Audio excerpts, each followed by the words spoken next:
Hello दोस्तों, नमस्कार। स्वागत है आपका हमारे YouTube channel Uttarakhand GK very easy tricks में। और आज की इस वीडियो में दोस्तों हम बात करेंगे अक्टूबर 2023 उत्तराखंड मंथली करंट अफेयर्स के बारे में। जैसा कि दोस्तों आपको पता है कि हमारी उत्तराखंड की मंथली करंट अफेयर्स की सीरीज चलती है, जिसमें अभी तक मैं आपको जनवरी से लेकर के सितंबर तक दोस्तों उत्तराखंड के करंट अफेयर्स करवा चुका हूं। और आज की इस वीडियो में दोस्तों हम अक्टूबर माह के महत्वपूर्ण करंट अफेयर्स के बारे में बात करेंगे, जो कि आपके आगामी यूके पीएससी और यूके ट्रिपल एससी के एग्जाम्स में दोस्तों आ सकते हैं। खासकर जो आपके आगामी एग्जाम्स होने दोस्तों अधिशासी अधिकारी का, कर राजस्व का, आर ओ का, साथ में वीडियो वीपीडीओ का, इंटरमीडिएट स्तर की भर्ती का, सभी एग्जाम्स के लिए दोस्तों ये जो वीडियो है बहुत ज़्यादा महत्वपूर्ण रहने वाली है। तो अगर आपने इससे पहले मंथ्स के करंट अफेयर्स की वीडियोज़ को नहीं देखा हुआ है तो आप उनको भी जरूर देख लीजिएगा। और अगर आपको इसकी पीडीएफ चाहिए तो प्ले स्टोर से हमारी एप्लीकेशन उत्तराखंड जीके वेरी जी ट्रिक को डाउनलोड करके वहां से आप इसका पीडीएफ क्वेश्चन फॉर्मेट में प्राप्त कर सकते हैं। इसी के साथ साथ दोस्तों जिन भी अभ्यर्थियों का अधिशासी अधिकारी और कर राजस्व का एग्जाम पेपर है अगले महीने, हमारा दोस्तों टेस्ट सीरीज का एक नया बैच लॉन्च हुआ है, जिसमें अभी तक दोस्तों 5 टेस्ट सीरीज दोस्तों करवाए जा चुके हैं आपको। तो अगर आपका अधिशासी अधिकारी और कर राजस्व का एग्जाम पेपर है और आप टेस्ट सीरीज को अटेम्प्ट करना चाहते हैं तो प्ले स्टोर से हमारी application Uttarakhand GK very easy tricks को डाउनलोड करके दोस्तों उस कोर्स से जुड़ सकते हैं। साथ ही उत्तराखंड का भी आपको वहाँ पे टॉपिक वाइज कोर्स मिल जाता है, हिंदी का भी मिल जाता है। तो एक बार आप एप्लीकेशन पे जरूर जाएं। चलिए शुरू करते हैं दोस्तों आज की इस वीडियो को। आज का हमारा पहला प्रश्न है, राज्य में पहली बार the Beatles of the Ganga festival का आयोजन कहाँ किया गया है? ठीक है, तो राज्य में पहली बार the Beatles the Ganga festival का आयोजन दोस्तों किया गया कहाँ पे? ऋषिकेश में। ऋषिकेश के स्वर्ग आश्रम में दोस्तों 27 से लेकर 29 अक्टूबर तक the Beatles the Ganga festival का आयोजन किया गया है। अब इस फेस्टिवल का आयोजन दोस्तों किया क्यों गया है?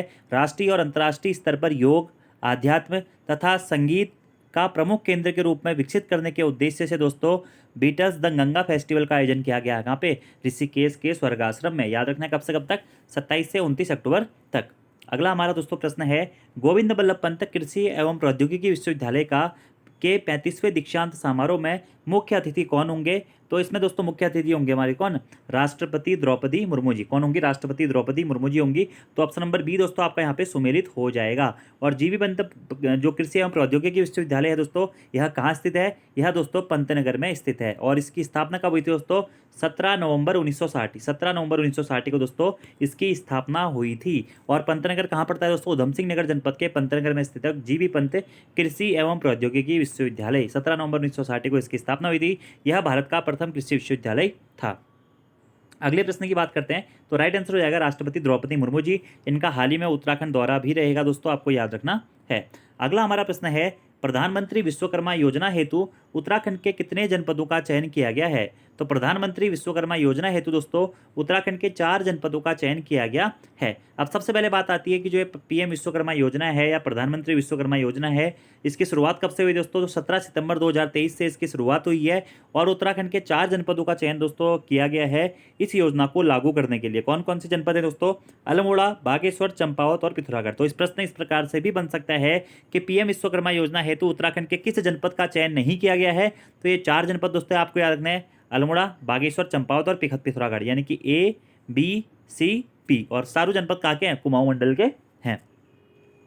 अगले प्रश्न की बात करते हैं, वर्ष 2023 के गिरी गंगा गौरव सम्मान से किसे सम्मानित किया गया है? तो वर्ष 2023 के दोस्तों गिरी गंगा गौरव सम्मान से सम्मानित किया गया है GS रावत और डॉक्टर विजयकांत पुरोहित जी को। इन दोनों को ही दोस्तों गिरी गंगा सौरभ सम्मान से सम्मानित किया गया है। ठीक है, हर साल दोस्तों हिमालय बुग्याल में जो भी जड़ी बूटियां होती है उनके संरक्षण के लिए और संवर्धन के लिए तथा उनके शोध कार्य में जागरूकता के उद्देश्य से जो भी कार्य किया जाता है उसमें दोस्तों गिरी गंगा गौरव सम्मान प्रदान किया जाता है। और इस बार दोस्तों 2 लोगों को ये सम्मान से सम्मानित किया गया है, वह हैं GS रावत जी और डॉक्टर विजयकांत पुरोहित जी। ठीक है, याद रखना है और महत्वपूर्ण है। ठीक है, तो हर साल हिमालय बुग्याल में उग रही जड़ी बूटियों के संरक्षण एवं संवर्धन शोधकारी जागरूकता के क्षेत्र में उल्लेखनीय कार्य हेतु यह पुरस्कार दिया जाता है। और high altitude plant physiology research centre यानी कि हडिक के वैज्ञानिक डॉक्टर विजयकांत पुरोहित जी को भी यह सम्मान मिला है। और ये GS रावत जी जो हैं यह FRI से संबंधित हैं, आपको याद रखना है। अब दोस्तों आपके लिए एक होमवर्क का क्वेश्चन है कि high altitude plant physiology research centre जो हडिक है यह कहाँ स्थित है? आपको कमेंट बॉक्स में बताना है। और इसकी स्थापना कब हुई थी यह भी आपको कमेंट बॉक्स में बताना है। ठीक है, अगले प्रश्न की बात करते हैं, हाल ही में चर्चाओं में रही जमरानी बांध परियोजना के संबंध में कौन सा कथन असत्य है? दोस्तों जमरानी बांध परियोजना जो है यह काफ़ी चर्चाओं में भी रही है, लगातार न्यूज़पेपर्स में भी आपने इसके बारे में खबरें पढ़ी होंगी और लगातार एग्जाम्स में यह प्रश्न पूछा भी जाता है कि यह कौन सी नदी पर यह परियोजना प्रस्तावित है। तो गौला नदी पर प्रस्तावित है, आप सभी लोगों को पता होगा। नैनीताल जनपद के हल्द्वानी के पास में गौला नदी है, वहाँ पर यह जमरानी बांध परियोजना दोस्तों प्रस्तावित है। अब प्रश्न पूछा गया कि कौन सा कथन इसके संबंध में असत्य है। ऑप्शन नंबर ए है, यह परियोजना नैनीताल जनपद में गौला नदी पर स्थित है। इस परियोजना का शिलान्यास नारायण दत्त तिवारी जी के द्वारा 1975-76 में किया गया था। बिल्कुल सही है दोस्तों, याद भी रखना है आपको, ये जमरानी बांध परियोजना गौला नदी के किनारे स्थित है। अगला ऑप्शन है दोस्तों हमारा, जमरानी बांध को अक्टूबर 2023 में केंद्रीय परियोजना का दर्जा दिया गया है। याद रखना दोस्तों, कौन सी परियोजना का दर्जा दिया गया? इसे केंद्रीय परियोजना का दर्जा दिया गया, इसीलिए दोस्तों यह खबर क्या है, चर्चाओं में। अब केंद्रीय परियोजना के तहत दोस्तों इससे विद्युत उत्पादन तो होगा ही होगा, साथ ही साथ सिंचाई के प्रबंध भी इसके द्वारा कराए जाएंगे। तो प्रश्न इस प्रकार से बन सकता है कि हाल ही में उत्तराखंड की किस योजना को केंद्रीय परियोजना का दर्जा दिया गया है? तो जमरानी बांध परियोजना को केंद्रीय परियोजना का दर्जा दिया गया है। और इस परियोजना हेतु दोस्तों कितने करोड़ की वित्तीय मंजूरी मिली है? तो 1730.20 करोड़, 1730.20 करोड़ की वित्तीय मंजूरी दोस्तों इस परियोजना हेतु मिली है। तो अगर फैक्चुअली क्वेश्चन पे जाएगा यूकेपीएससी या यूके ट्रिपल एस सी, तो डायरेक्टली प्रश्न पूछ लेगा कि जमरानी बांध परियोजना को केंद्रीय परियोजना का दर्जा दिया गया है, इस हेतु इस परियोजना को कितने की वित्तीय मंजूरी मिली है? तो याद रखना है 1730.20 करोड़ की वित्तीय मंजूरी मिली है। अगला ऑप्शन है, यह 15 मेगावाट की परियोजना है जो कि 63.4 मिलियन यूनिट बिजली का उत्पादन करेगी। ये भी बिल्कुल सही है। तो कौन सा ऑप्शन सुमेलित नहीं है दोस्तों? ऑप्शन नंबर बी सुमेलित नहीं है। क्यों? बी में क्या दिया गया इसके, इस परियोजना में विद्युत उत्पादन के साथ सिंचाई हेतु प्रावधान किए गए। बिल्कुल सही है, जिसमें यूपी को 70% और उत्तराखंड को दोस्तों 30% पानी मिलेगा। नहीं दोस्तों, इसमें उत्तर प्रदेश को दोस्तों कितना 57% पानी मिलेगा और उत्तराखंड को दोस्तों 43% इसमें पानी मिलेगा। तो याद रखना है दोस्तों आपको, जमरानी बांध परियोजना गौला नदी के किनारे स्थित है। शिलान्यास नारायण दत्त तिवारी जी के द्वारा विकास पुरुष के द्वारा किया गया था 1975-76 में। सिंचाई के लिए भी इसमें प्रबंध किए गए हैं। 1730.20 करोड़ की वित्तीय मंजूरी दी है। केंद्रीय परियोजना का दर्जा दिया गया है। 15 मेगावाट की यह परियोजना रहने वाली है और जिसमें से उत्तराखंड को दोस्तों 57% और उत्तराखंड को दोस्तों 43% और उत्तर प्रदेश को 57% पानी मिलेगा। याद रखना है आपको। अगला हमारा क्वेश्चन है कि हाल ही में प्रधानमंत्री मोदी जी के द्वारा आदि कैलाश की यात्रा की गई है। आदि कैलाश यात्रा या धाम के संबंध में निम्न कथनों पर विचार कीजिए। तो आप सभी लोगों को पता है दोस्तों कि पिथौरागढ़ जनपद में स्थित आदि कैलाश धाम, जहाँ से ओम पर्वत के दर्शन भी होते हैं, वहाँ की यात्रा मोदी जी के द्वारा की गई है। तो यहाँ से एग्जाम में प्रश्न बनने के चांसेस पूरे हैं। और यह आदि कैलाश धाम या यात्रा के संबंध में निम्न कथनों पर आपको विचार करना है। कथन ए है दोस्तों, आदि कैलाश धाम पिथौरागढ़ जनपद में धारचूला के पास तवाघाट लिपुलेख मार्ग पर जोलिंग कैंग नामक स्थान पर स्थित है। बिल्कुल सही है दोस्तों, याद रखना है आपको, यह आदि कैलाश धाम या आदि कैलाश जो यात्रा है पिथौरागढ़ जनपद की दोस्तों यात्रा है। और यह धाम कहाँ स्थित है? आदि कैलाश धाम पिथौरागढ़ जनपद के धारचूला के पास स्थित तवाघाट लिपुलेख मार्ग पर जोलिंग कैंग नामक स्थान पर स्थित है। बिल्कुल सही है। ऑप्शन बी है दोस्तों हमारा, आदि कैलाश यात्रा का आयोजन कुमाऊं मंडल विकास निगम तथा गढ़वाल मंडल विकास निगम द्वारा किया जाता है। नहीं दोस्तों, आदि कैलाश यात्रा का आयोजन सिर्फ और सिर्फ कुमाऊं मंडल विकास निगम के द्वारा और दारमा विकास समिति के द्वारा किया जाता है। गढ़वाल मंडल के द्वारा इसका आयोजन नहीं किया जाता है। तो KMVNL कुमाऊं मंडल विकास निगम लिमिटेड, जिसकी स्थापना दोस्तों 31 मार्च 1976 को होती है, इसका मुख्यालय दोस्तों हमारा कहाँ, नैनीताल जनपद में स्थित है। इसके द्वारा ही दोस्तों आदि कैलाश यात्रा का आयोजन किया जाता है प्रत्येक वर्ष। अगला हमारा ऑप्शन है, ऑप्शन नंबर 3, मतलब पॉइंट नंबर 3 है कि आदि कैलाश को छोटा कैलाश या शिव कैलाश भी कहा जाता है तथा इसी के पार पार्वती कुंड, गौरी कुंड, जोलिंगकुंग झील तथा ओम पर्वत स्थित है। ये भी दोस्तों बिल्कुल सही है कि आदि कैलाश को ही छोटा कैलाश या शिव कैलाश भी कहा जाता है। और पार्वती कुंड, याद रखना है दोस्तों आपको, पार्वती कुंड भी कहाँ पर स्थित है? आदि कैलाश धाम में ही स्थित है। पार्वती कुंड भी क्या है? यहीं पर स्थित है, पिथौरागढ़ जनपद में। जोलिंगकुंग झील भी दोस्तों यहीं स्थित है। याद रखना है आपको, जोलिंगकुंग झील।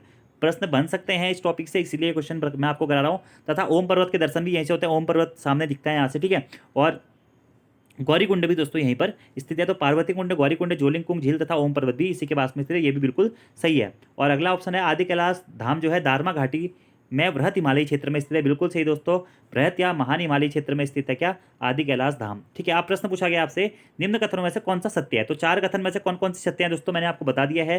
पहला सत्य है, आदि कैलाश धाम का पिथौरागढ़ जनपद में स्थित है। आदि कैलाश यात्रा का आयोजन कुमाऊं मंडल विकास निगम लिमिटेड और किसके द्वारा? दारमा सेवा समिति के द्वारा किया जाता है। ठीक है। आदि कैलाश को छोटा कैलाश है, शिव कैलाश भी कहा जाता है। इसी के पास में पार्वती कुंड स्थित है, ज्वालिंग झील स्थित है और ओम पर्वत भी स्थित है। और आदि कैलाश धाम जो है दोस्तों यह दारमा घाटी, दारमा और व्यास घाटी के क्षेत्रों में यह स्थित है, जो कि पिथौरागढ़ जनपद में पड़ती है और वरहत हिमालयी क्षेत्रों में स्थित है। तो 1, 3 और 4 दोस्तों हमारा सही हो जाएगा। ऑप्शन नंबर ए दोस्तों हमारा यह सही हो जाएगा। तो अच्छा और महत्वपूर्ण प्रश्न है। और प्रधानमंत्री मोदी जी के द्वारा दोस्तों 13 अक्टूबर 2023 को आदि कैलाश धाम की यात्रा की गई है और आदि कैलाश धाम की यात्रा की गई है। इसी के साथ साथ में जागेश्वर धाम की यात्रा भी मोदी जी के द्वारा की गई है। अगले प्रश्न की बात करते हैं दोस्तों कि 37वें राष्ट्रीय खेलों की पेंचक सिलाट प्रतियोगिता में उत्तराखंड से किसने स्वर्ण पदक जीता है। तो 37वें दोस्तों राष्ट्रीय खेलों की पेंचक सिलाट प्रतियोगिता दोस्तों, जो कि मार्शल आर्ट के अंतर्गत एक क्या है, फाइटिंग इवेंट है। इसमें उत्तराखंड से दोस्तों स्वर्ण पदक किसने जीता है, निखिल भारती ने जीता है। ठीक है, निखिल भारती ने इसमें क्या जीता है, उत्तराखंड से दोस्तों क्या जीता है, स्वर्ण पदक जीता है। जबकि कीर्ति देसाई ने क्या जीता है, रजत पदक यानी कि सिल्वर मेडल जीता है। और गायत्री नेगी ने इसमें क्या जीता है, कांस्य पदक जीता है। अलग अलग वर्ग भारों में इन्होंने ये पदक जीते हैं। यानी कि प्रश्न महत्वपूर्ण है दोस्तों कि 37वें राष्ट्रीय खेलों का आयोजन कहाँ किया जा रहा है, गोवा में किया जा रहा है। इसमें पेंचक सिलाट प्रतियोगिता होती है, जो कि क्या है, मार्शल आर्ट के फाइटिंग इवेंट का एक हिस्सा है। इसमें उत्तराखंड ने दोस्तों स्वर्ण पदक, रजत पदक और कांस्य पदक तीनों पदक जीते हैं। स्वर्ण पदक जीता है निखिल भारती ने, कांस्य पदक जीता है दोस्तों किसने, गायत्री नेगी ने, और रजत पदक यानी कि सिल्वर मेडल जीता है किसने, कीर्ति देसाई ने। आपको यह तीनों के नाम ही याद रखने हैं। और तीनों का संबंध किस खेल से दोस्तों, पेंचक सिलाट से है, यानी कि मार्शल आर्ट के फाइटिंग इवेंट से है। इंपॉर्टेंट और महत्वपूर्ण प्रश्न है। अगला प्रश्न है दोस्तों कि छठे विश्व आपदा प्रबंधन सम्मेलन का आयोजन कहाँ किया जाएगा। तो छठे विश्व आपदा प्रबंधन सम्मेलन का आयोजन कहाँ किया जाएगा दोस्तों, देहरादून में इसका आयोजन किया जाएगा। कहाँ पे, देहरादून में। इंपॉर्टेंट और बहुत महत्वपूर्ण क्वेश्चन है, एग्जाम में जरूर देखने को मिलेगा। छठे विश्व आपदा प्रबंधन सम्मेलन का आयोजन कहाँ किया जाएगा, देहरादून में किया जाएगा। और देहरादून में तो दोस्तों किया जाएगा, कब से कब तक किया जाएगा, 28 नवंबर से लेकर 1 दिसंबर के मध्य में किया जाएगा। और इसके ब्रांड एम्बेसडर कौन होंगे, अमिताभ बच्चन इसके ब्रांड एम्बेसडर होंगे। तो छठे विश्व आपदा प्रबंधन सम्मेलन का आयोजन उत्तराखंड के देहरादून में किया जाएगा। इसके ब्रांड एम्बेसडर होंगे कौन, अमिताभ बच्चन जी।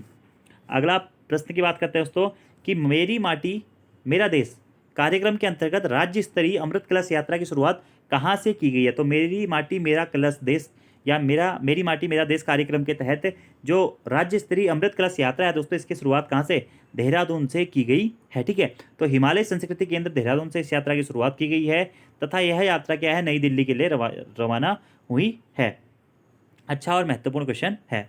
अगला हमारा क्वेश्चन है, राज्य में एनसीसी अकादमी कहाँ स्थापित किया जाएगी। तो राज्य में एनसीसी यानी कि नेशनल कैडेट कोर जो अकेडमी है, यह पौड़ी गढ़वाल जनपद में स्थापित किया जाएगी। कहाँ पे, पौड़ी गढ़वाल में। ठीक है, अगला हमारा क्वेश्चन है, निम्नलिखित कथनों में से सुमेलित नहीं है। क्या सुमेलित नहीं है, उत्तराखंड के नए कार्यवाहक मुख्य न्यायाधीश जस्टिस मनोज कुमार तिवारी जी को बनाया गया है, इन्होंने विपिन सांघी जी का स्थान लिया है। बिल्कुल सही दोस्तों, उत्तराखंड का जो हाईकोर्ट है, इसका जो वर्तमान में मुख्य न्यायाधीश दोस्तों बनाया गया, इसको कार्यवाहक मुख्य न्यायाधीश जस्टिस मनोज तिवारी जी को बनाया गया। ठीक है, इससे पहले कौन थे जो रिटायर हो गए हैं हमारे, वो थे विपिन सांघी जी। और उत्तराखंड हाईकोर्ट का गठन हुआ था 9 नवंबर सन 2000 को। उत्तराखंड हाईकोर्ट नैनीताल में स्थित है। बिल्कुल सही है। अगला ऑप्शन है हमारा दोस्तों, उत्तराखंड लोक सेवा आयोग के नए अध्यक्ष डॉक्टर रविदत्त गोदियाल जी बने हैं। ये भी बिल्कुल सही दोस्तों। अगला हमारा ऑप्शन है कि उत्तराखंड के उत्तरकाशी जनपद के पुरोला स्थित गोविंद वन्यजीव विहार और राष्ट्रीय पार्क में सुपिन रेंज स्थित है। और यह सुपिन रेंज दोस्तों यहाँ पर कई सारे अभी चर्चाओं में है सुपिन रेंज, क्योंकि यहाँ पे शायद भ्रष्टाचार का भी कोई मामला आया है, कुछ जांच वाँच भी हो रही है। इसीलिए दोस्तों याद रखना है आपको कि जो हमारा गोविंद वन्यजीव विहार या गोविंद राष्ट्रीय पार्क है, यह कहाँ स्थित है, उत्तरकाशी जनपद में स्थित है और पुरोला के पास में यह दोस्तों स्थित है सुपिन रेंज। तो ये भी सही है। तो कौन सा सुमेलित नहीं है दोस्तों, ऑप्शन नंबर बी आपका क्या है, सुमेलित नहीं है। क्या है क्वेश्चन कि राज्य में पहली बार फॉरेस्ट स्पोर्ट्स मीट का आयोजन रांची स्टेडियम पौड़ी में होगा। नहीं दोस्तों, ये हमारा गलत है, क्योंकि राज्य में पहली बार जो फॉरेस्ट स्पोर्ट्स मीट्स है दोस्तों, इसका आयोजन कहाँ पे होगा, टिहरी गढ़वाल में होगा। कहाँ पे, नई टिहरी में इसका आयोजन होगा। तो पौड़ी में नहीं होगा, नई टिहरी के गांधी स्टेडियम में दोस्तों इसका आयोजन किया जाएगा। तो ऑप्शन नंबर बी आपका सुमेलित नहीं होगा। अगला प्रश्न है दोस्तों, ये भी महत्वपूर्ण क्वेश्चन है दोस्तों कि हाल ही में चर्चाओं में रहा जागेश्वर धाम के संबंध में निम्न कथनों पर विचार कीजिए। क्यों चर्चाओं में क्यों रहा, क्योंकि मोदी जी आए थे, आदि कैलाश भी आए थे, जागेश्वर धाम भी आए थे। यानी कि इस बार मोदी जी का जो दौरा था वह था कुमाऊं मंडल का।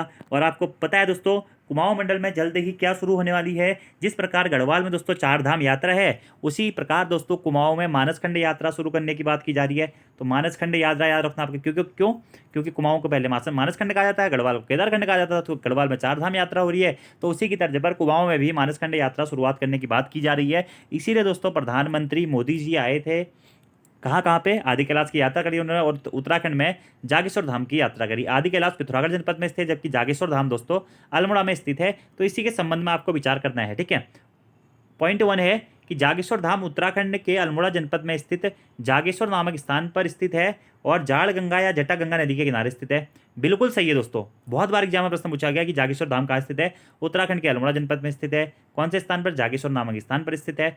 कौन सी नदी के किनारे स्थित है, तो जाड़ गंगा या जटा गंगा नदी के किनारे यह स्थित है। तो पहला तो सही हो गया।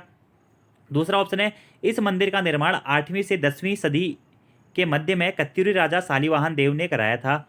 ये भी दोस्तों बिल्कुल सही है। किसने कराया था इस मंदिर का निर्माण, शालिवाहन देव ने कराया था। अगला पॉइंट है, यहाँ का सबसे विशाल मंदिर मृत्युंजय मंदिर तथा सबसे प्राचीन मंदिर दिनदेशवारा का मंदिर है।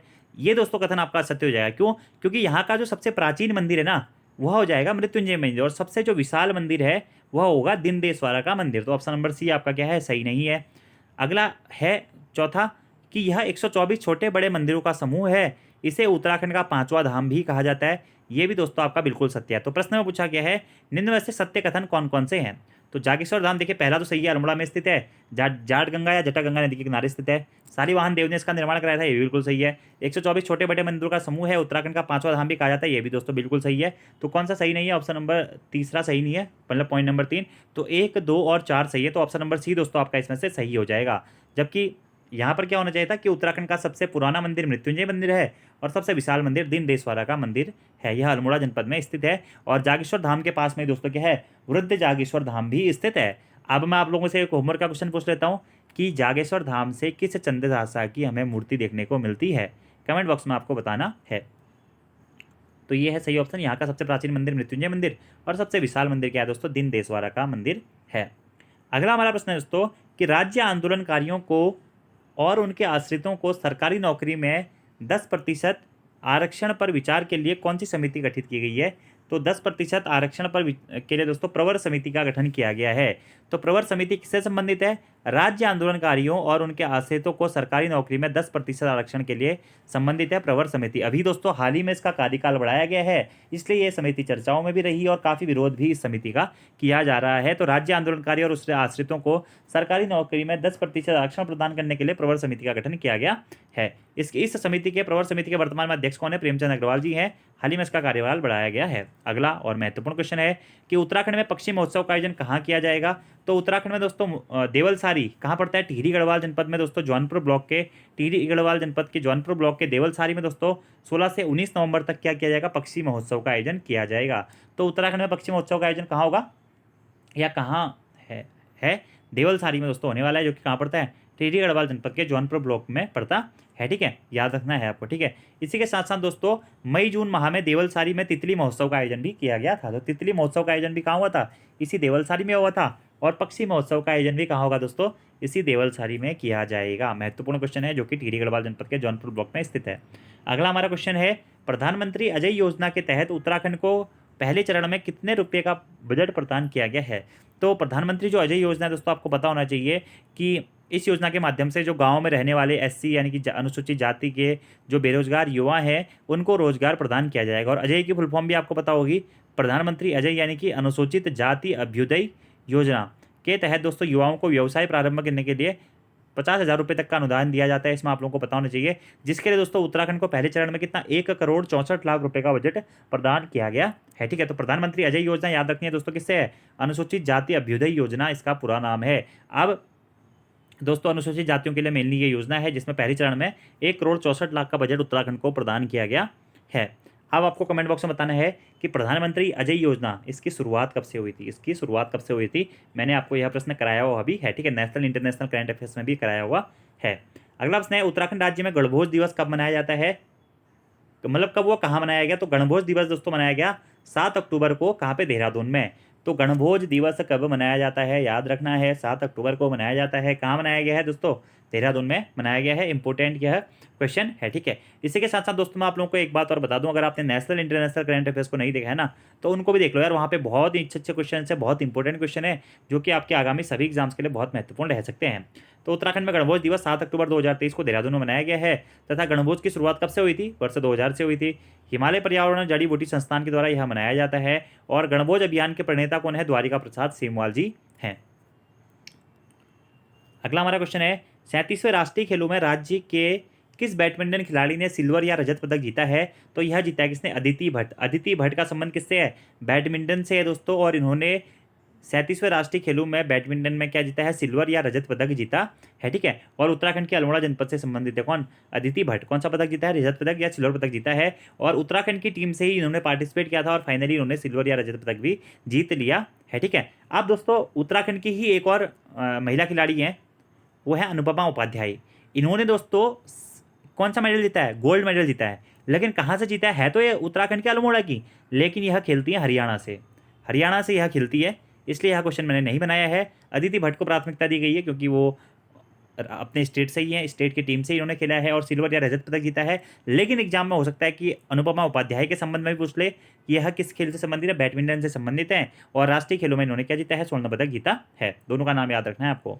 अगला प्रश्न है दोस्तों हमारा, ठोस अपशिष्ट प्रबंधन के लिए राज्य की किस छावनी को ग्रीन स्टेशन अवार्ड से सम्मानित किया गया है।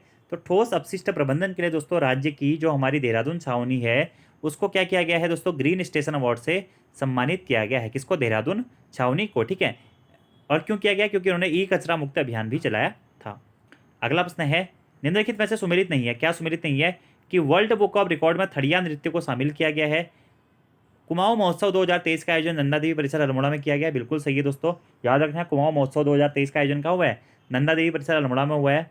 राज्य में खेल महाकुंभ का आयोजन हल्द्वानी गोलापार स्टेडियम में किया गया है या किया जाएगा, बिल्कुल सही है दोस्तों, ठीक है। खेल महाकुंभ का आयोजन 31 अक्टूबर से किया जाना है, याद रखना है आपको।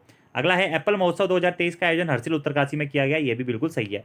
तो तीनों याद रखने, कुमाऊं महोत्सव 2023 नंदा देवी परिसर अल्मोड़ा, खेल महाकुंभ का आयोजन गोलापार स्टेडियम हल्द्वानी और एप्पल महोत्सव 2023 का आयोजन कहाँ, हरसिल उत्तरकाशी, ठीक है।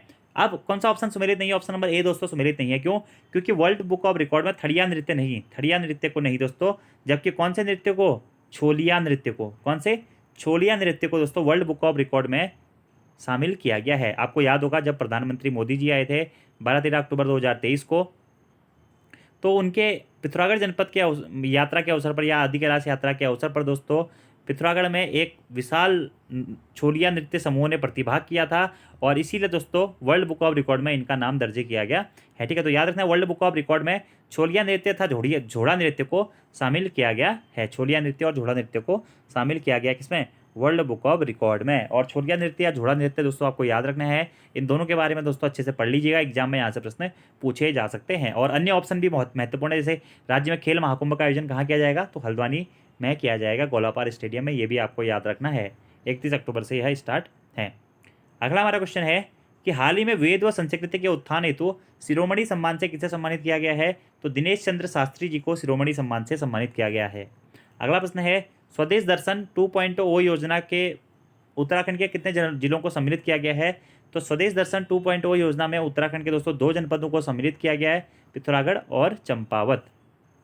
अगला प्रश्न है दोस्तों, निम्नलिखित में से कौन सा सम्मिलित नहीं है, फिर से वही क्वेश्चन है कि Shivani iron lady of the hills पुरस्कार किसने जीता है, अंकित जैन ने जीता है, बिल्कुल सही है दोस्तों। कौन सा पुरस्कार, Shivani iron lady of the hills पुरस्कार किसने, अंकित जैन ने जीता है। अगला हमारा ऑप्शन है, हाल ही में राज्य सरकार द्वारा घोषित संस्कृत गांव कौन सा है, डिम्बर गांव कर्णप्रयाग, कर्णप्रयाग के डिम्बर गांव को दोस्तों हाल ही में उत्तराखंड राज्य सरकार के द्वारा संस्कृत ग्राम घोषित किया गया, ये भी बिल्कुल सही है। उत्तराखंड युवा महोत्सव 2023 का आयोजन देहरादून में किया गया है, ये भी दोस्तों बिल्कुल आपका सही है, ठीक है। तो कौन सा सही नहीं है वो आपसे पूछा गया दोस्तों, कौन सा सुमेलित नहीं है होगा, ठीक है, थोड़ा सा ऑप्शन सही कर लीजिएगा, नहीं है। क्या है, अखिल भारतीय पुलिस विज्ञान कांग्रेस का आयोजन हरिद्वार, ये दोस्तों सुमेलित नहीं है। क्यों, क्योंकि अखिल भारतीय पुलिस विज्ञान कांग्रेस का आयोजन कहाँ पे हुआ है, देहरादून में हुआ है, कहाँ पे, देहरादून में इसका आयोजन किया गया है, ठीक है। और इसकी थीम है पुलिसिंग इन अमृत काल, ठीक है। तो कौन सा सुमेलित नहीं है दोस्तों, यह पूछा गया आपसे, तो ऑप्शन नंबर सी सुमेलित नहीं है, क्योंकि इसका आयोजन कहाँ पे किया गया, देहरादून में किया गया है। रोजगार प्रयाग पोर्टल तथा युवा उत्तराखंड ऐप लॉन्च भी इसी दौरान दोस्तों किसके द्वारा की गई है, पर देहरादून से ही धामी जी के द्वारा की गई है, याद रखना है। Shivani iron lady of the hills पुरस्कार अंकित जैन ने जीता है। उत्तराखंड युवा महोत्सव 2023 का आयोजन कहाँ पे किया जाएगा, देहरादून में किया जाएगा। राज्य सरकार ने संस्कृत गांव की संज्ञा किसे दी है, डिम्बर गांव कर्णप्रयाग को संस्कृत गांव की संज्ञा दी गई है। और अखिल भारतीय पुलिस विज्ञान कांग्रेस का आयोजन कहाँ पे किया गया है, देहरादून में किया गया है। दोस्तों देखिए, आपको ये प्रश्न लग रहा होगा एक ही प्रश्न सुमेलित नहीं है, लेकिन एक ही प्रश्न में 4 ऑप्शन से 4 प्रश्न बन गए हैं। इसी प्रकार से यहाँ पे भी जो मैंने पहले कराया आपको 4 ऑप्शन आपको यहाँ पे मिल जाते हैं। तो क्वेश्चनों की संख्या कम रहे, इसके लिए दोस्तों मैं आपको इस प्रकार के क्वेश्चन बना के देता हूँ। अगला क्वेश्चन है, और कि वर्ष 2023 के नेशनल फ्लोरेंस नाइटिंगेल अवार्ड से किसे सम्मानित किया गया है, तो तो वर्ष 2023 के दोस्तों नेशनल फ्लोरेंस नाइटिंगेल अवार्ड से अमित देवरानी जी को सम्मानित किया गया है। ठीक, किसको? अमिता देवरानी। अमिता देवरानी आपको याद रखना है, ठीक है, अमिता देवरानी, ठीक है। और वहीं दोस्तों 2022 में किसे सम्मानित किया गया था? स्मिता देवरानी और मंजू कैडा को 2022 में नेशनल फ्लोरेंस नाइटिंगेल अवार्ड से सम्मानित किया गया था। और वर्ष 2023 के नेशनल फ्लोरेंस नाइटिंगेल अवार्ड से दोस्तों अमिता देवरानी को सम्मानित किया गया है। याद रखना है, इंपॉर्टेंट दोस्तों यह क्वेश्चन है। अगला प्रश्न है, ये भी दोस्तों बहुत ज़्यादा महत्वपूर्ण क्वेश्चन लगा मुझे, कि राज्य में जल स्रोतों, धारे, नौलों को पुनर्जीवित करने तथा वर्षा जल के संग्रहण के लिए किस एजेंसी का गठन किया जाएगा? तो राज्य में जो भी जल स्रोत, धारे या नौले सूख रहे हैं या जिनका अंत हो रहा है, उनको पुनर्जीवित करने तथा वर्षा के जल के संग्रहण के लिए दोस्तों किस एजेंसी का गठन किया जा रहा है? सारा एजेंसी का गठन किया जा रहा है। कौन सी एजेंसी है दोस्तों? सारा एजेंसी है, यानी कि क्या? Spring shed and river rejuvenation agency, सारा एजेंसी का गठन किया जा रहा है। याद रखना है दोस्तों आपको ये क्वेश्चन, कि सारा एजेंसी का संबंध किससे है, या spring shed and river rejuvenation agency किससे संबंधित है? तो जो भी जल स्रोत हैं उनको पुनर्जीवित करने तथा वर्षा जल के संग्रहण से संबंधित यह दोस्तों एजेंसी है। बहुत ज़्यादा महत्वपूर्ण क्वेश्चन है ये भी। अगला प्रश्न निम्नलिखित में से सुमेलित है? क्या उत्तराखंड में पूर्ण रूप से खुले में शौच मुक्त जिले हरिद्वार तथा टिहरी बने हैं? बिल्कुल सही है दोस्तों। दिल्ली जू अथॉरिटी में आयोजित वन्य प्राणी सप्ताह में वाइल्ड लाइफ फोटोग्राफर के तहत प्रथम पुरस्कार पुनीत कुमार जी को प्रदान किया गया, ये भी दोस्तों बिल्कुल सही है। पर्यावरण संरक्षण के क्षेत्र में उल्लेखनीय कार्य के लिए जामवंत सम्मान से किशन सिंह मलड़ा जी को सम्मानित किया गया है, ये भी दोस्तों बिल्कुल सही है। तो सभी ऑप्शन आपके सही हो जाएंगे, और सभी ऑप्शन सही है मतलब आपको यह याद करने हैं। क्या? उत्तराखंड के पूर्ण रूप से खुले में शौचमुक्त जिले हरिद्वार और टिहरी। दूसरा प्रश्न, दिल्ली जू अथॉरिटी में आयोजित वन्य प्राणी सप्ताह जो आयोजित हुआ था, उसमें वर्ल्ड लाइफ फोटोग्राफर के तहत प्रथम पुरस्कार किसे दिया गया? तो वाइल्ड लाइफ फोटोग्राफर के तहत प्रथम पुरस्कार दिया गया है पुनीत कुमार जी को, जो कि उत्तराखंड के रामनगर से संबंधित है। अगला है, पर्यावरण संरक्षण के क्षेत्र में उल्लेखनीय कार्य के लिए जामवंत सम्मान किस क्षेत्र में? पर्यावरण क्षेत्र में।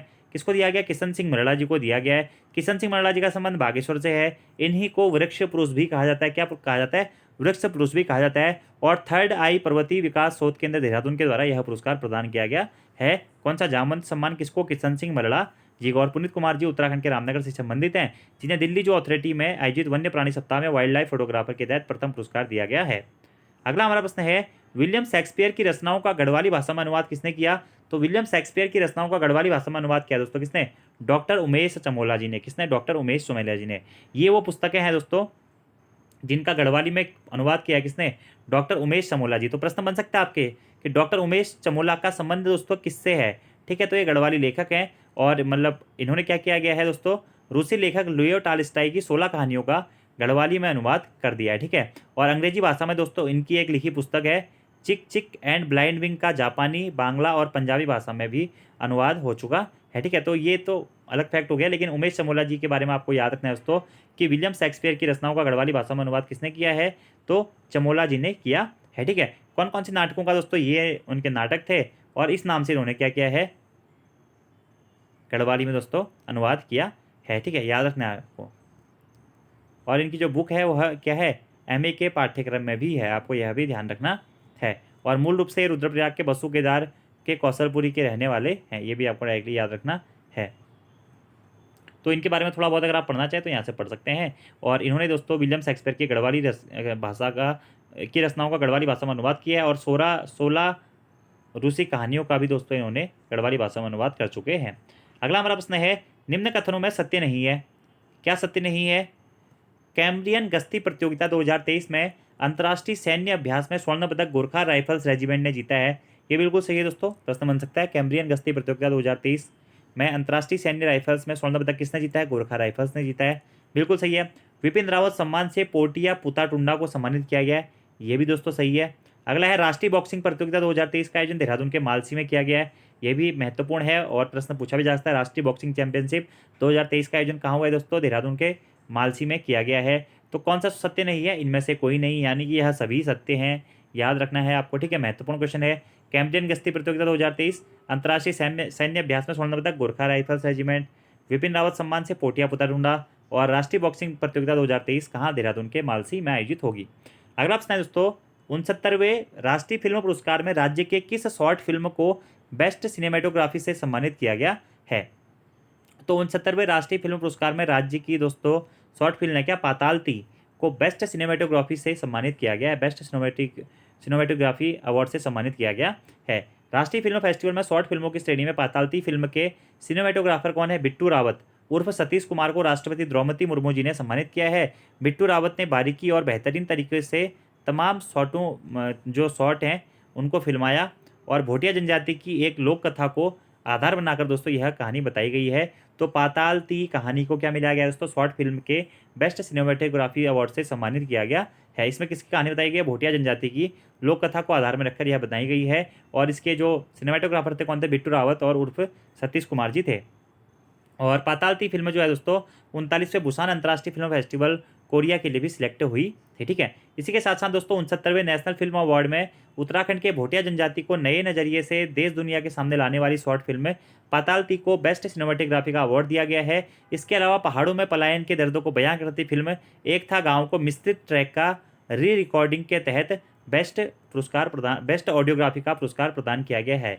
तो 2 पुरस्कार हैं दोस्तों, एक तो है पातालती मूवी को जो कि मिला है बेस्ट सिनेमेटोग्राफी का अवार्ड। ठीक है, पातालती मूवी किससे संबंधित है? भोटिया जनजाति के नज़रिए से संबंधित है। और दूसरी मूवी दोस्तों आपको याद रखनी है, वो क्या है? एक था गाँव। ठीक है, यह किससे संबंधित है? पहाड़ों में पलायन के दर्द से संबंधित है और इन्हें दोस्तों इसी 69वें नेशनल फिल्म अवार्ड में मिश्रित ट्रैक का री रिकॉर्डिंग के तहत बेस्ट ऑडियोग्राफी का अवार्ड मिला है। खास बात यह है कि इसे पहाड़ की बेटी सृष्टि लखेड़ा ने बनाया है। तो किसने? सृष्टि लखेड़ा जी। क्या इसमें महत्वपूर्ण योगदान है? किसमें? एक था गाँव मिश्रित ट्रैक की री रिकॉर्डिंग में और पहाड़ों के पलायन के दर्द का वर्णन होता है इसमें। और दूसरा था क्या दोस्तों? पातालती, जो कि है बिट्टू रावत जी के द्वारा यह बनाया गया है। बेस्ट सिनेमेटोग्राफ से अवार्ड से इसे सम्मानित किया गया है। इंपॉर्टेंट दोस्तों यह क्वेश्चन है, एक था गाँव और पातालती, याद भी रखना है आपको, बिट्टू रावत और कौन? जो हमारी सृष्टि लखेड़ा। अगला क्वेश्चन है, नैनीताल हाईकोर्ट के नए रजिस्ट्रार जनरल किसे बनाया गया है? तो आशीष नैथानी जी को नैनीताल हाईकोर्ट का नया रजिस्ट्रार जनरल बनाया गया है। नैनीताल हाईकोर्ट की स्थापना 9 नवंबर सन 2000 को होती है और नैनीताल हाईकोर्ट का जो मुख्य भवन है उसकी स्थापना दोस्तों 1897 में कर दी जाती है। 1900 में दोस्तों नैनीताल हाईकोर्ट का जो ये भवन है यह बनकर तैयार हो जाता है। और नैनीताल हाईकोर्ट के जो संस्थापक हैं कौन थे? सर संटोनी या एंटोनी, दोनों याद रखिएगा, सर संटोनी या एंटोनी मैकडोनल्ड। और यह प्रश्न बहुत बार एग्जाम में पूछा गया। मैकडोनल्ड ने नैनीताल हाईकोर्ट की स्थापना की थी। शिलान्यास 1897 में हुआ था, बनकर पूर्ण रूप से कब तैयार हुआ था? 1900 में तैयार हुआ था। और नैनीताल हाईकोर्ट की स्थापना यहाँ पर कब की गई थी? 9 नवंबर सन 2000 को की गई थी। भारत में 20वें उच्च न्यायालय के रूप में नैनीताल हाईकोर्ट का गठन किया गया था, याद रखना है। और वर्तमान में इसके रजिस्ट्रार जनरल कौन है? आशीष नैथानी जी हैं। अगला प्रश्न है, उत्तराखंड के किस स्थान पर लावारिस कुत्तों को हिरासत में रखने के लिए पहली जेल डॉग पाउंड स्थापित की गई है? ठीक है, तो उत्तराखंड में दोस्तों लावारिस कुत्तों को हिरासत में रखने के लिए पहली जेल या लावारिस कुत्तों के लिए पहली जेल डॉग पाउंड कहाँ स्थापित की गई है? नैनीताल में दोस्तों स्थापित की गई है। कहाँ पे? नैनीताल में। अगला क्वेश्चन है, निम्न में से सही कथन कौन सा है? उत्तराखंड की पर्वतीय कृषि पर आधारित पहली डिजिटल पत्रिका द पहाड़ी एग्रीकल्चर है। बिल्कुल सही है दोस्तों, उत्तराखंड की पर्वतीय कृषि पर आधारित पहली डिजिटल जो पत्रिका है वह कौन सी है? वह है द पहाड़ी एग्रीकल्चर। महत्वपूर्ण क्वेश्चन है। अगला है, a son of Himalaya documentary film HESCO के संस्थापक अनिल प्रकाश जोशी जी के जीवन पर आधारित है। यह भी दोस्तों सही है कि जो अ सन ऑफ हिमालय जो डॉक्यूमेंट्री फिल्म है यह किसके जीवन पर आधारित है? तो हैस्को के जो संस्थापक अनिल प्रकाश जोशी जी उनके जीवन पर आधारित है। ये भी बिल्कुल सही है दोस्तों। अगला है कि बेडू एक पहाड़ी फल है जिसे अंजीर भी कहा जाता है। ये भी दोस्तों बिल्कुल सही है। बेडू एक पहाड़ी फल है। बेडू क्या है? इस प्रकार से क्वेश्चन बन सकता है। एक पहाड़ी फल है दोस्तों, इसे अंजीर भी कहा जाता है। ठीक है, तो ये तीनों ही ऑप्शन दोस्तों हमारे सही हो जाएंगे, सभी हो जाएगा आंसर। तो याद रखना, अलग अलग से भी याद रखना दोस्तों आपके क्वेश्चन। पर्वतीय कृषि पर आधारित पहली डिजिटल पत्रिका द पहाड़ी एग्रीकल्चर, डायरेक्टली प्रश्न बनेगा उत्तराखंड की पर्वतीय कृषि पर आधारित पहली डिजिटल पत्रिका कौन सी थी? द पहाड़ी एग्रीकल्चर थी। ए सन ऑफ हिमालय किसकी डॉक्यूमेंट्री है? अनिल प्रकाश जोशी जी की डॉक्यूमेंट्री है। हैस्को की फुल फॉर्म याद रखना है आपको, हिमालयी पर्यावरण अध्ययन और संरक्षण संगठन की स्थापना 1979 में अनिल प्रकाश जोशी जी के द्वारा की गई थी। इनकी ही जो दोस्तों डॉक्यूमेंट्री है, इनकी जीवनी जो बनी है ए सन ऑफ हिमालय के नाम से बन रही है। और बेडू एक पहाड़ी फल है जिसे अंजीर भी कहा जाता है। और अगला हमारा क्वेश्चन है दोस्तों, हाल ही में माउंट त्रिशूल पर किसके द्वारा झंडा फहराया गया है? तो कुमाऊं रेजिमेंट के द्वारा दोस्तों माउंट त्रिशूल पर झंडा फहराया गया है। और जो माउंट त्रिशूल है या त्रिशूल पर्वत है यह कहाँ स्थित है? चमोली जनपद में स्थित है। इसकी ऊंचाई है 7120 मीटर। अगला क्वेश्चन है दोस्तों हमारा, इस वर्ष यानी कि 2023 में चार धाम यात्रा में रिकॉर्ड तोड़ यात्रियों ने चार धामों के दर्शन किए हैं। सर्वाधिक यात्री निम्न में से किस धाम में पहुंचे हैं? तो केदारनाथ धाम में दोस्तों सर्वाधिक यात्री पहुंचे हैं। फिर दूसरे नंबर पे सर्वाधिक यात्री बद्रीनाथ धाम में पहुंचे। सर्वाधिक कहाँ पहुंचे? केदारनाथ, फिर बद्रीनाथ। ठीक है, और इस बार दोस्तों 4 धाम यात्रा ने रिकॉर्ड तोड़े हैं और अब तक की सबसे बड़ी संख्या में दोस्तों श्रद्धालु वर्ष 2023 में 4 धाम की यात्रा कर चुके हैं। याद रखना है आपको। ठीक है, अभी तक का पूरा रिकॉर्ड, जो प्रॉपर रिकॉर्ड है दोस्तों, वह सर्वाधिक जो श्रद्धालुओं ने दर्शन किए हैं वह इसी बार किए हैं। अगला क्वेश्चन है, हाल ही में उत्तराखंड के किन स्थानों पर नगर पंचायत बनाने की अधिसूचना जारी की गई है? इंपोर्टेंट क्वेश्चन है, पिछली वीडियो में भी करा चुका था। तो मुंशियारी और नंदानगर, इन दोनों को ही दोस्तों नगर पंचायत बनाने की अधिसूचना भी जारी की जा चुकी है। मुंशियारी पिथौरागढ़ जनपद के अंतर्गत एक नगर पंचायत बनेगी और नंदानगर दोस्तों चमोली जनपद के अंतर्गत एक नई क्या बनेगी? नगर पंचायत बनेगी। तो ये थे दोस्तों आपके 34 महत्वपूर्ण क्वेश्चन, जो कि आपके आगामी सभी एग्जाम्स के लिए बहुत ज़्यादा महत्वपूर्ण है। और आई होप दोस्तों आपको क्वेश्चन सारे बहुत अच्छे लगे होंगे। देखिए, ये जो क्वेश्चन है ना, बहुत बार मेरे से लोग सोर्स पूछते हैं, तो इसका सोर्स दोस्तों न्यूज़पेपर्स है। सभी जो ये फैक्ट्स हैं यह न्यूज़पेपर्स में आए हुए हैं और न्यूज़पेपर से ही मैं आपके लिए यह दोस्तों करंट अफेयर्स बनाता हूँ। तो आई होप आप लोगों को ये मेहनत पसंद भी आ रही होगी, और वीडियो पसंद आती है तो यार यही कहूँगा कि वीडियो को ज़्यादा से ज़्यादा लोगों के साथ में शेयर कीजिए।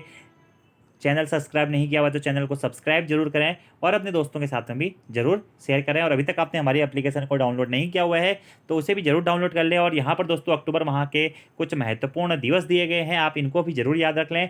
1 अक्टूबर को वृद्ध व्यक्तियों का अंतर्राष्ट्रीय दिवस है।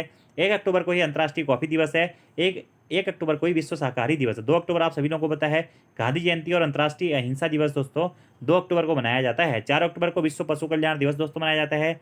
5 अक्टूबर को विश्व शिक्षक दिवस मनाया जाता है, जबकि राष्ट्रीय शिक्षक दिवस 5 सितंबर को मनाया जाता है।